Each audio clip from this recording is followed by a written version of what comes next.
There was I was dealing with, this is a few months back, I was dealing with a question of, stupid topic, but the meaning of life, right? What's the meaning? How could that be stupid, though? Well, in a it's sense, just trite. It's trite. You're not supposed to think about it. It's something you ask your parents when you're young. Yes. They tell you don't worry about it, or they say, Go get a job, hippie. Yeah, exactly. Go get a job, you freaking hippie. Or here's God. God is the meaning of life, right? Yeah.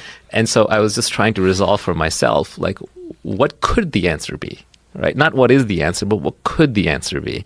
And so at a core level, I was forced to kind of hunt down all these weird little things and really understand for myself. And it's got to be personal, right? But I have to establish for myself what it could and could not be. And that gave me some level of peace. So now I don't have to keep asking that question over. What is the meaning of life?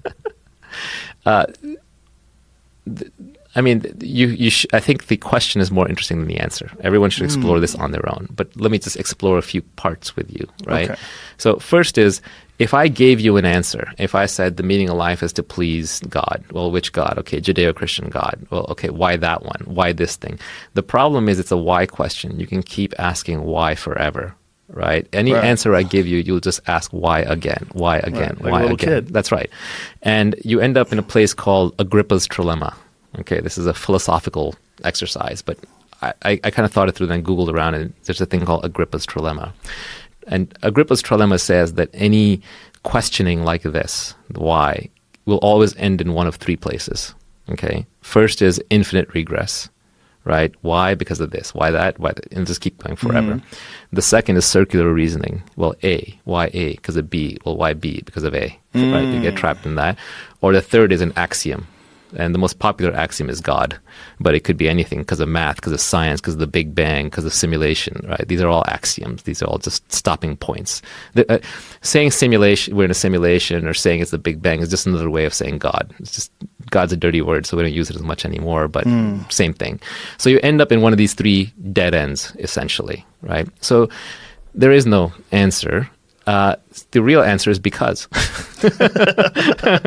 Right? What is the meaning of life? Yeah, you get to make up your own answer is the beauty. If there was a single answer, we would not be free. We would be trapped, because then we would all have to live to that answer. Then we'd be Borg-like robots, each one competing with each other to fulfill that single meaning more than the others. Back to signaling, like I'm better at it than you are. But luckily, there is no answer. So you just do whatever you want. The meaning of life. It's funny that's the basis of all existential angst, that you don't know why you're here. And you have this feeling that it could be meaningless.